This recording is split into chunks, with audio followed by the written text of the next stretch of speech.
עשהאל with the most amazing booth. עשהאל Darier, founder, the chief executive officer of עשהאל, Darier, which is the דיגיפארם, yes? The דיגיפארם, אחלה. Okay, so welcome them and enjoy. Hi, thank you. Thank you for everyone coming. We'll try to discuss some of our expectations and things that we look forward in the upcoming days.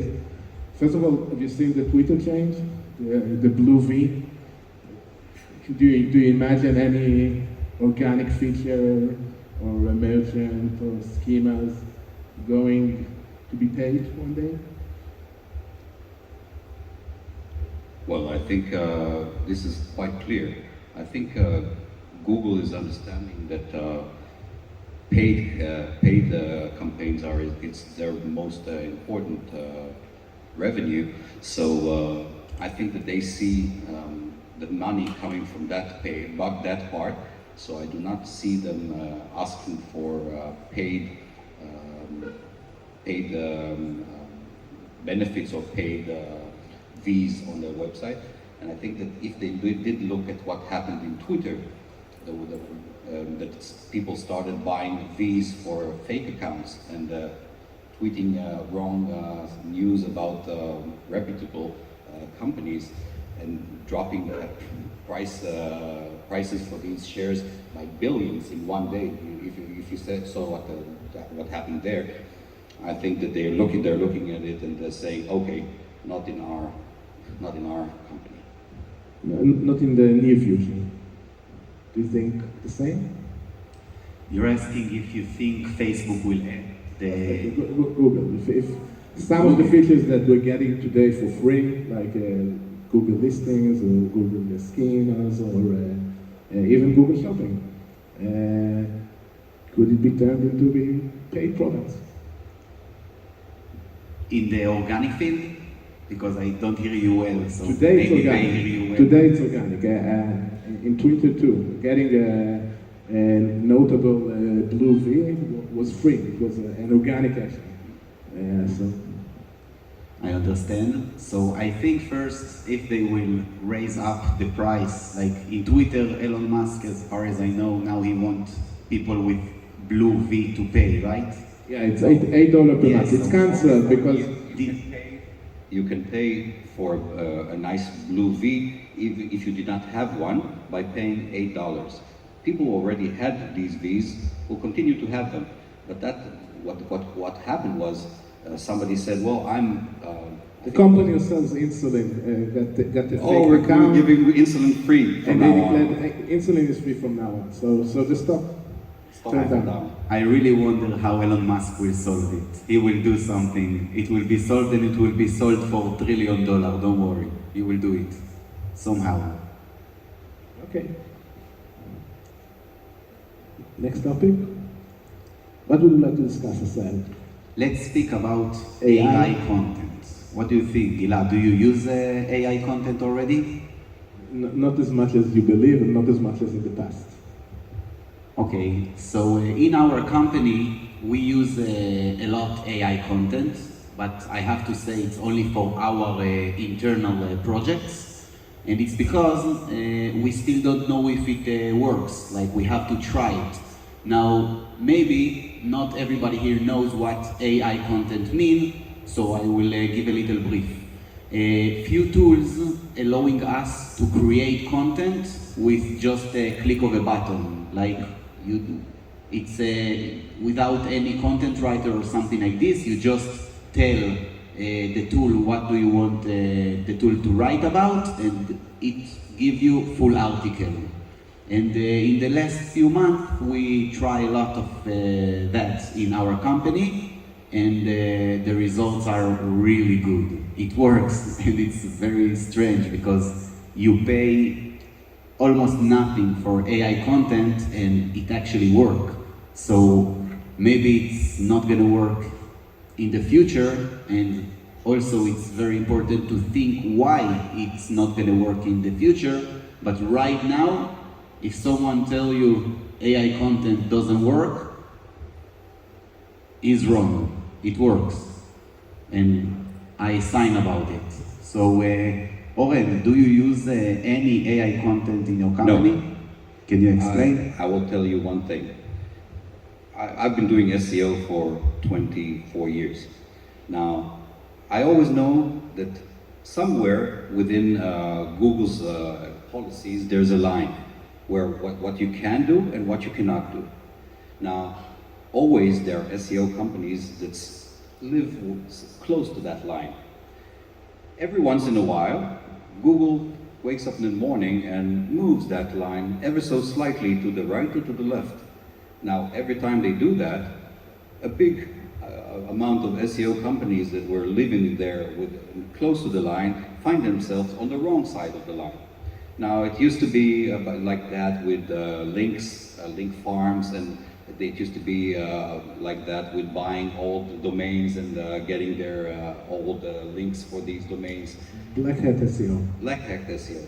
Now, black hat SEO has always been there. If you're promoting casinos or you're promoting pornography or doing all the gray areas, you build a website, you promote it using black hat SEO, and you don't care if it falls out of the Google right area. The problem is when you work with reputable websites. You know, if I work with a bank, I can't really say, well, if one day the bank will find itself on the wrong side of the line, well, maybe he will disappear from Google results for a few months. No, I cannot do that. So if you work with reputable clients, with big websites, no, I would say stay clear of AI content. If you work with for your own, if you risk your own money and your own website, do whatever you want. He's examining. He's testing things. Well, as I said before, if you tested link farms in the past, they worked really, really good. They did really, really well. The fact that something works well works still today. It works like magic. It works. Would you care to elaborate about any AI sample of something that was unexpected or out of your initial goals? When I use AI content, I always try to think about myself like I am my user. And I'm trying to think, if I was a user, could I recognize that that article is written by AI? And Jasper, they bring it to that high level of AI content that I'm pretty sure you're not going to recognize. It's really good. What about user experience and bounce rates? You want to check it by yourself. We have a lot of samples, and I think the user experience is really good. And we're not, let's say, just telling the Jasper, write for me full article of any subject. It's not work like that. You build your article paragraph after paragraph, however you want it, and you add pictures, and you add video, and you add schemes, and you add everything. And when is the content coming from? From Jasper.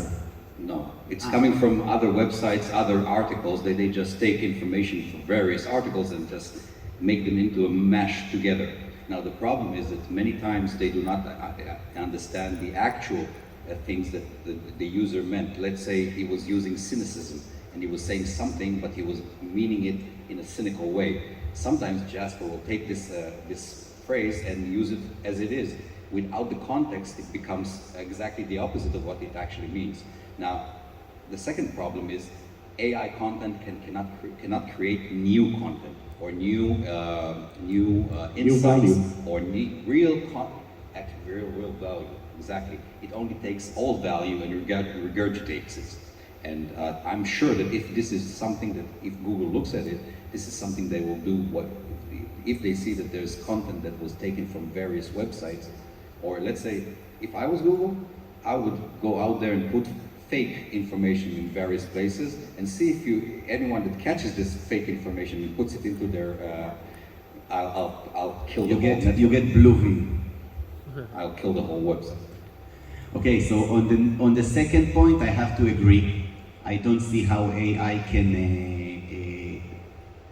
teach the algorithm new things and facts, not just bullshit. So I definitely agree. But when I think about AI, it's everything about what you pay and what you get.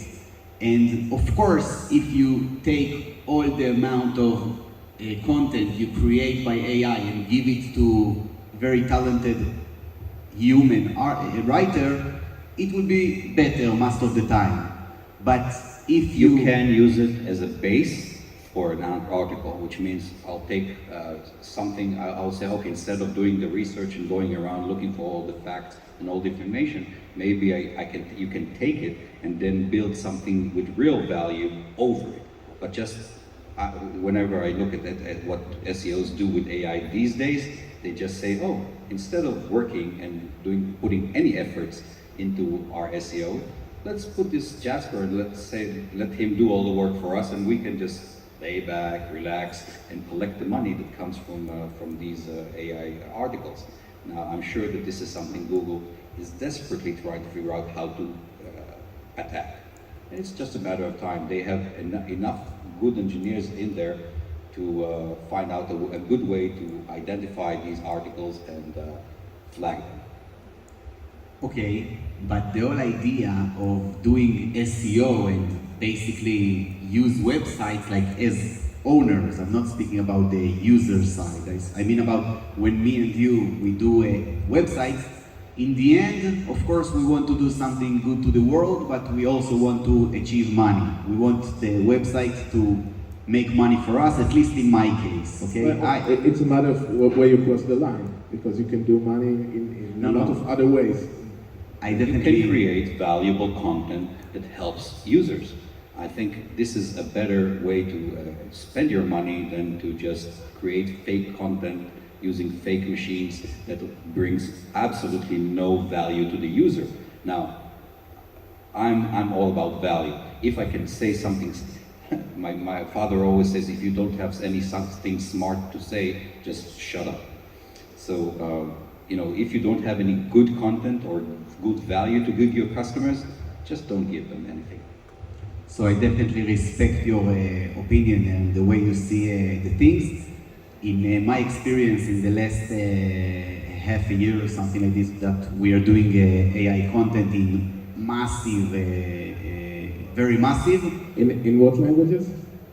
Globally, all over the world. Not in Hebrew, because it's Hebrew, the AI is really bad. In Hebrew, we only use a human until someone will make AI in a high level.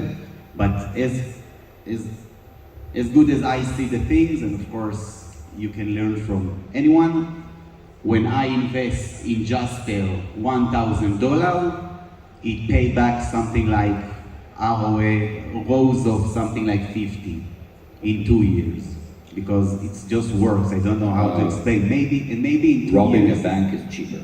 Again? Robbing a bank is cheaper. But when you do AI content, you don't hurt anyone. When you will... Not in Google's eyes. Yeah, it's okay. I think we talked enough about AI. Shai, what would you expect to be the most important thing for the next year for us to discuss in SEO matters? I'm very focused on the speed. I'm on the core web vitals. I'm not an SEO general. But for me... what are the 5 best things that anyone here can do for his site or for his digital assets in modern speed? Come to my lecture in 2 hours. So this is one thing. There are a lot of things, but usually reducing the image size, it's one major issue. Everything... all the concepts behind Core Web Vitals that Google introduced is to give much better user experience to the users. Now, it's all around speed. It's around content visibility. That it will be all the Core Web Vitals metrics should be green as much as possible. just for taking to give him the ranking parameters that Google specifically says that they are using. Now, I'm saying on front, content is still the king, links, no question. But there are more Google parameters, like Core Web Vitals, that are important. So it needs to be improved as much as possible. Okay. What about updates? If you're going to Can I be the devil's advocate on this?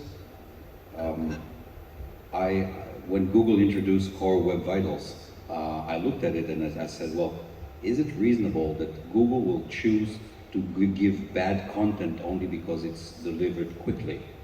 Now, I understand that they do want to have content delivered in a user-friendly or in a way that the user is not frustrated because of low speeds. But I must say that if a site loads within 1 second, or 1.5 seconds, or 2 seconds, and one site has good content and the second one has, well, not as good content, I do not think that Core Web Vitals is important. I agree. I do think It's okay. that this is why sometimes I see a lot of companies invest a lot of money and a lot of time. Sorry for being the bad boy around here, but It's fun and it's good.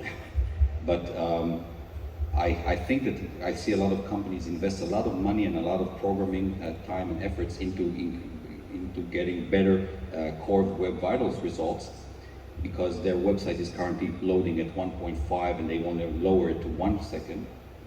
And once they do that, I could not, until now at least, I didn't see any improvement in ranking because of that improvement. Once you go into the bad zone, the red zone, which means if your site loads within 10 seconds or 15 seconds, that's where the problem is. But not in the green zones, which are much bigger than Google's green zones. First, I agree, because yes, nobody really cares if the site loads after 1 second or 1.2. Nobody will bounce back just because of that. Still, people work hard to improve. It's okay. It's my job. But still, I'm saying that you are correct. Yes, the user experience of site that loads 5 seconds, 10 seconds of white page is really bad for user experience, and this needs to be fixed. But there are numerous case studies behind Core Web Vitals that by improving the LCP, by improving the CLS, CLS is the only one I actually believe helps. CLS is the only one that actually I see an improvement with it. If you have bad CLS, just for people who are not aware of that, CLS means, let's say your page loads, but because an image loads after a second, suddenly it pushes everything down. So you want to click on something and you see that your link just ran away and escaped you, and you click on an ad instead. That's CLS. That means if content is constantly shifting as the page loads, Google sees it as something bad because you click bad things or things you did not intend to click. This is something that is important, but I must say it's much easier to fix than the other Core Web Vitals. I agree, but still, LCP, we talked about the CLS, yes, but also there are, as I said, numerous case studies around the world that by improving the LCP, it improves the user experience, the bounce rates. Did you see ranking improvement with websites you improved LCP? There are case studies around the world. No, I'm not talking about case studies. I'm talking about something you saw that you did a project. Yes. And it improved the I have a ranking. client in a platform named. I would love to see that, because I could not see anyone with it. For example, I have a client that in a platform called Conimbo in Israel. That it's very hard platform to improve, and we integrate my company the speed size image. People start with very low results. Okay, And it was the conversions were much higher by dozens of percent. Yes. Okay, we can discuss this later on. Let's talk about the recent algorithm changes and what would you say is expected for 2023 in matters of algorithm. Google algorithm is constantly giving us headaches and challenges. What would you expect next? So first, more and more people using the voice search. I always see it, and I think that the results will be also in voice, like as the podcast and all those things which the voice is just getting more and more relevant. So I think that in a moment like this or like that, the podcasting itself, like when you use the text-to-speech in your website, it will rank too. And I already starting to see it when I see it, Google call it podcast. I don't know why, but it's just voice files which already inside the SERP. So it's a very nice thing to see. And also I think in 2023, Google will need to decide what is going to do with the AI content, because it's something which they should do something. I know that a few months ago they tried to do something, and many real websites with real written content fall down with the AI. Content. With not so very good content, with semi-automated content, let's call it like that. Okay, and I can show you that websites with AI content, some of them just stayed up and Google or couldn't, or just let them leave it. But would you expect this to hold like a year from now? I definitely think that if you use in a good way Jasper, of course it will stay, because if you will see one of the piece of content that we create with Jasper, and as I said, not with just click of a button, you will just think that this is very useful piece of content. But as we said, it's okay not to agree, and that's, I think, all the idea of the panel, when everyone... It's a matter of time. We used to see generated content websites and monsters that you wouldn't believe. But you know, Gilad, Oren doing SEO for a long time, really long time, okay? More than 2 decades, that's how it's called, okay? My belief is that if you do something today and it worked only for 1 year, but in that year you did $1 million because of that trick or something, it's okay. That's not We had scrapers service doing that Oren provides. There were a few years where people were using what they called scrapers. You do a search on Google, then take the first 10 results, take a sentence from each one of those 10 results and create a new article.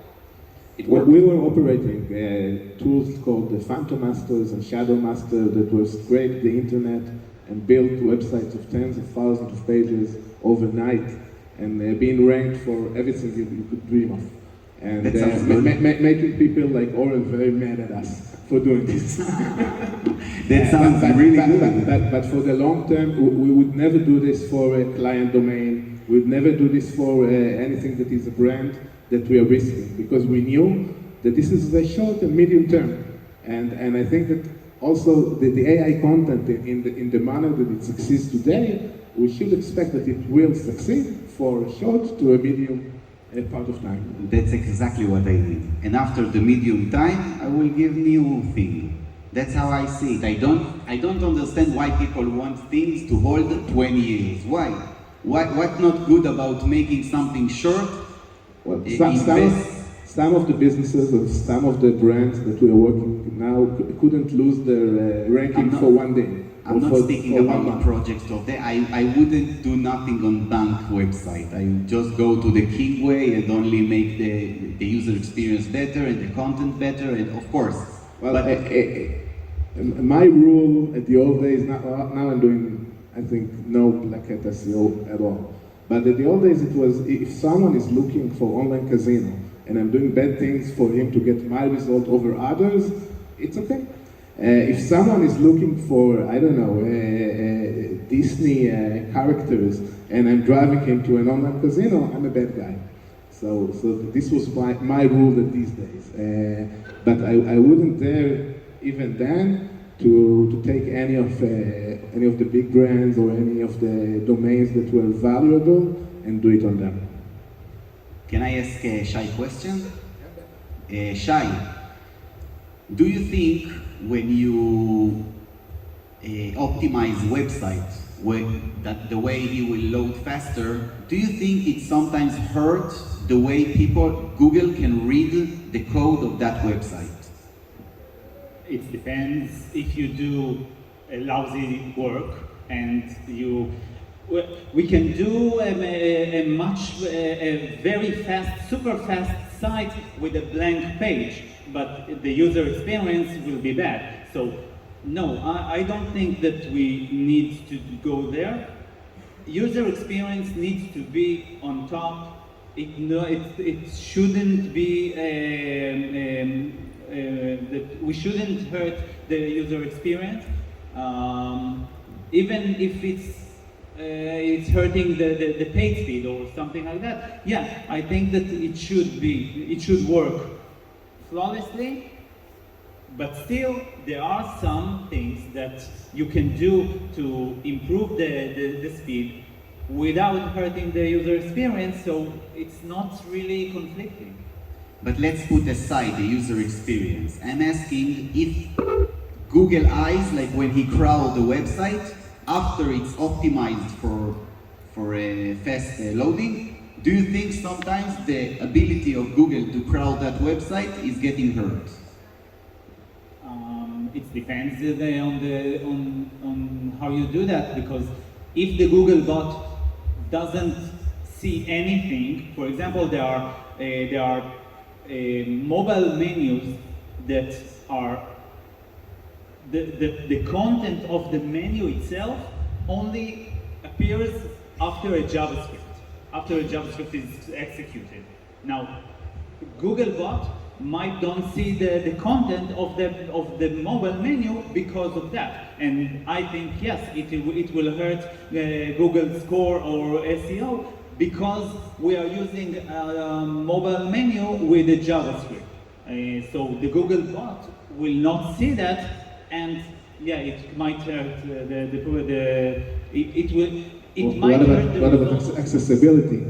Google bot is currently using Chromium as, well, there are two Google bots out there. One is the old Google bot that actually only takes the HTML of the website. This is the more common bot. It's faster and it requires much less of resources. But that's not the important bot. The second one is using Chromium, which is a headless browser. Now, the headless browser reads your site as if he's a user. So he downloads all the CSS, he executes all the JavaScript. So if a menu is only available after a JavaScript runs, that bot will actually see the menu. The only problem that you do have is the Chromium bot only sees the website as it looks like without any user interaction, which means if in order to see content, for example, you need a user to click on something, that something will not be available for Google. A lot of time, mobile menu needs the click to be present in the DOM and to be accessible. So it could be read not only by Google robots, but also by I'm just saying it might be a problem. What about Wikipedia? In the mobile, all Wikipedia is spoilers. You have to click on something to open. Usually, it's not that only when you click on it, it loads. What happens is only when you click on it, it appears. It's a big difference. It's still in the DOM. If you see it in the DOM, When the page is rendered, the top the content is there. If you click on something and then you see the little circle running and saying loading, that means that now a new script is running, bringing in the new content. That content will not be available for Google. I understand, but even in the second bot, when he tried to see it as a user. Okay, so let's keep the discussion about the loading thing. If I have WooCommerce category page, and I have 1,000 products, Oren, what do you think the best way to use? The infinity scroll, or maybe pages, or maybe load more? If you do use infinity scroll, you need to make sure that you have an additional method of navigation between the pages. This is why we always do, when we do an infinity scroll, we also add a pagination code on that page that appears under the infinity scroll. Now this way, the user will see additional products loading, but remember, because these products only appear after a user action, which is a scroll. So Googlebot will not see all the infinity scroll products. This is why you have to have an additional navigation method on that page. It's, by the way, it's one of the techniques of page optimization is lazy load of the images, where you don't load the images on the bottom, for example. Now, sometimes Google might not see the images there, and you should use an image sitemap because all the images are not loading right away because they are using lazy load. This is why Google has introduced a lazy tag that basically says, okay, this is the image, this is the actual image. Now, just don't show that image until a user scrolls. But Google knows that image because he has the right URL for that image. I think what you're talking about is images that only get their URL. Usually they use it as a background instead of the image tag. If you only load the background after a scroll, that is where you'll have the problem. If you have an image with a lazy tag, usually you will not have a problem with Google understanding that. They're saying that if there is a content that Google not seeing, then maybe use the sitemap, image sitemap, for example. As far as I know, if image is a background of some column or something, so it's not even lazy load, it doesn't work. No, you can change the background is a CSS tag. Now you can change the CSS after a user scrolls and add a background. And this is when, because of the background only changes after a scroll, that means that Google will not see that background. This is getting too technical, as SEO people tend to be. Yeah, please. I think that during the next few years, the websites will be in a big problem. Zero-click results are becoming more and more available in Google. Zero-click results are situations in which Google takes information from a website and puts it on their search result page, and then the user doesn't actually need to click on anything to get the answer for what it was and looking the website who gave the value doesn't get the click. Exactly. Now, this is something I've been talking about I've wrote articles about that, but nobody is actually picking the stick about that. It's a big problem for websites. Now, Google is not a content creator. They do not create new content, new value. They take content and value from websites and use it as their own. They have a whole system that works exactly for that. They collect facts, they collect things into Google's huge database, and they use it in order to get users to stay on Google and not go to websites. Now, I see that in the future, as virtual assistants become more and more prevalent in Israel, for example, we'll see less and less traffic coming out of Google into websites, which is a big problem, because if I'm a publisher and I live from ads appearing on my website and Google stops sending me traffic, then what am I going to do? Now, if you have personal assistants, they won't even have search results. You'll just ask them a question and then they'll give you an answer. If you say, I want to buy a product, they'll say, okay, I'm buying you this product without even showing you shopping ads.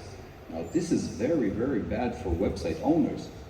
And I was thinking that in the future, if I was a website owner and I'll see less and less traffic coming from Google and more of my data and information going into Google's warehouses of data, maybe in the future there'll be a situation in which I will say, okay, I want to block Google from all of my information sites. If you want to get my good information that I worked really hard to get, you should come to me. Don't get this information. If you have an image, for it, in the beginning, when Google introduced image searches, they had little thumbnails of the images that they were that you could look at.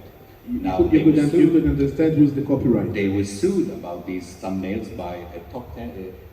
One of the no, it was a half porn website that sued them for using their images, and because the thumbnails were small, this lawsuit was dismissed.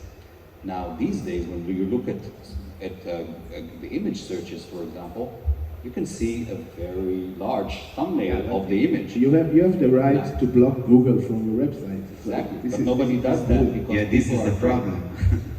Now, this is why I was saying, if I take photos and suddenly you don't need to go to my website in order to see these photos, then I'm losing traffic, more and more traffic. Yeah. So maybe in the future I will say, well, I want to block. What about the Google traffic that you're losing to content creation by AI from things that you wrote 20 or 15 years ago? That's exactly what I'm saying. It's traffic that This you is lose. why creating content used to be a very, very good way of getting traffic, but I see that during the next few years, there's going to be a big problem. And I think that in the future, there are two ways in which this can go. One is people will start blocking Google from getting their content, and Google, which is not a content creator, will have a big problem. Or Google should start to pay websites directly for users using their content. If my image appears on Google's search results, I should get paid for that because they're using my. I'm imagining a situation that Google will take money from creators to publish their images on Google Images prior to this, but maybe it would be great. But this is something that every website needs to know exactly where he is within that range of danger from Google. If your website contains data that cannot be copyrighted, which means you have phone numbers, for example, or information about products or things that can be copied and then placed within Google's database, you're in a big problem. If you have content that is available from other places with no actual value that can be copyrighted, like an AI content, you're in a big problem. The only content that can actually be saved from this is, maybe something only specialized or high value content that Google cannot take directly and copy. These are, so if you write articles, you're in less danger than if you're giving specific information pieces about something. So I think this is something that will make us really, really busy over the next few years. Okay. We have more time for one question from the audience. Anyone wants to challenge us with anything? Yeah.